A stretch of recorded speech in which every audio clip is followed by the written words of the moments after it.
Teresa. I'm with Flash Fiction Mystery Quilts. That's Flash Fiction Mystery Quilts. And we're going to do just a basic video showing you the basic quilting supplies. These are things that really are going to make it easier to do your blocks. You always should have a nice pin cushion around. You want to be able to stick those pins in there rather than putting them into your mouth. It's never a good idea. I still do, but it's not a good idea to put them in your mouth. You need a nice ruler. You want one nice and long, nice and wide. You want it to have the markings on it for 60 degrees, 45 degrees. There's different angles on the other end. It's got a grip on the back. This is, it's ridged, so it helps it to keep from sliding on your material. You're going to want your basic scissors. I like these. These are ergonomic, so these are things that I use quite frequently. They also have the safety catch. Safety is always a plus. The same for your rotary cutters. You can have rotary cutters in different sizes, but this little red button is there for a reason. Keeps you from getting your hand cut on that razor blade, because that's all that is a nice little razor blade on the edge there that you're going to cut your fabric with. I have different sizes because I like the larger cutting area of a larger rotary cutter, but also you'll find times when the smaller ones are more handy to use, more easy to get into spots. You're going to need a good seam ripper. Unfortunately, these have to be... Hi, Linda's here. These are some of our favorite tools here. I like the smaller ones better. The larger ones become a little more bulky and are a little more difficult to trim with, but there's also times when you got a large long seam that you want to take out that you can zip down through with the bigger one better. I also cheat occasionally. Found this at a craft shop. It's not working right now. It's not holding out, but just a blade to kind of help to take out some of those seams. Embroidery scissors, again, they have a nice little safety catch on them. And I also keep a pair of these at the sewing machine just to kind of trim up as I go. I hate having those little extra strings hanging around, so I pull those off. I keep a small ruler. You'll find this comes in handy to trim up small areas. You're not going to use this really with your rotary cutter. This is more to kind of mark an area and trim it if need be. And then your cut and sew. This has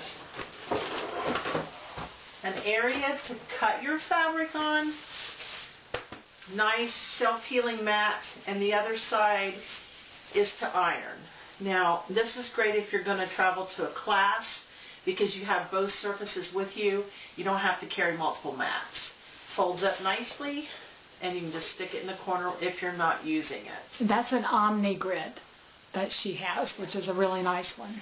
If you get good tools to begin with, you don't have to keep replacing. It's nice sometimes to get the less expensive things like on rotary cutters, etc., but you want to get top of the line mat type stuff.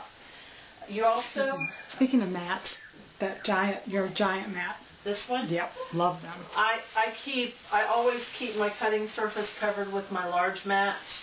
And this is going to come in handy. These large mats, if you can afford them, are going to come in handy when it comes to trimming the edge of the quilt to start doing the binding.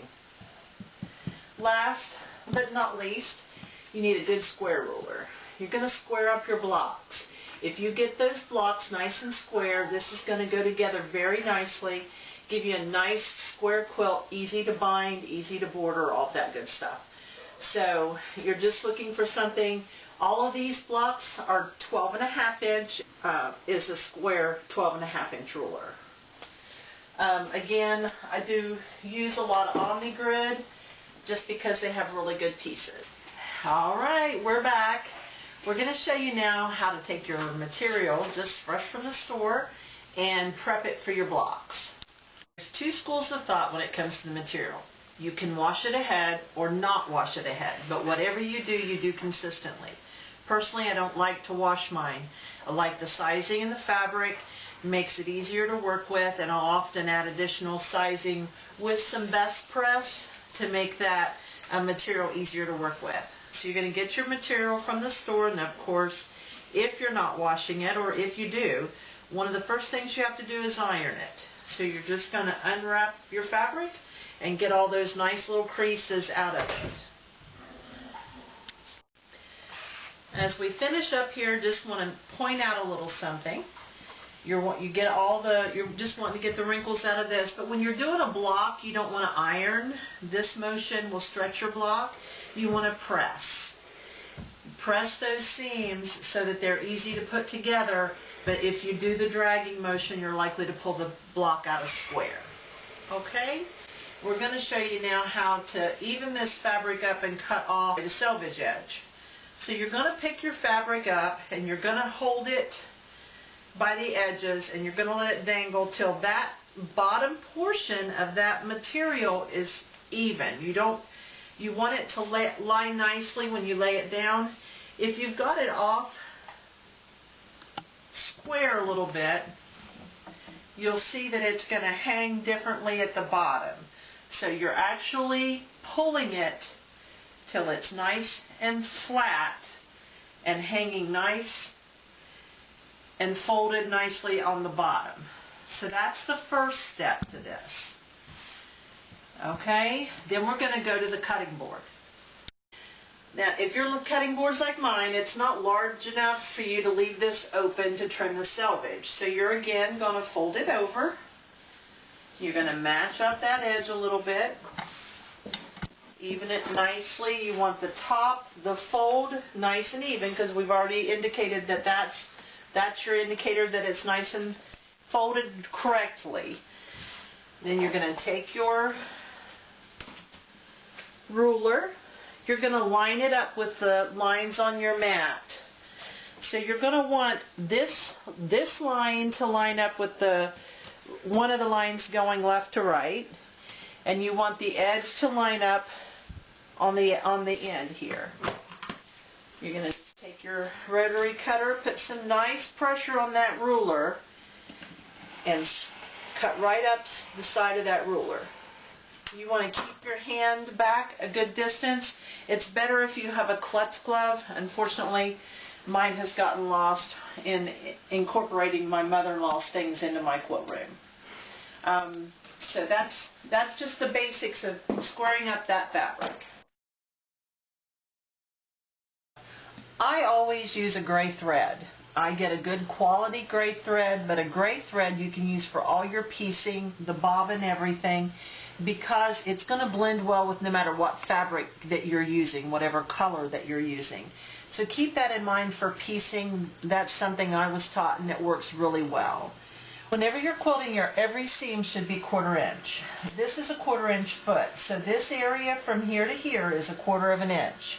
You're going to line the edge of that foot up with the edge of the block. Now this block is not one that's in the series. I'm just using these pieces that I'm working on for another project so you can see a 1/4 inch seam. You want to make certain that all of your seams are 1/4 inch and that you are 1/4 inch from the start all the way to the finish of that seam. If you get off that 1/4 inch, you're throwing your block off to the point that it becomes more difficult to put the block together and the block doesn't square up as nicely. So if you will take the time to practice and get that 1/4 inch seam exactly 1/4 inch from start to finish, your block's going to go together very nicely and you're not going to have the difficulty putting the quilt together. So if you look at this, of course these pieces weren't really meant to go together, but this shows 1/4 inch all the way down through there and it'll lay nicely.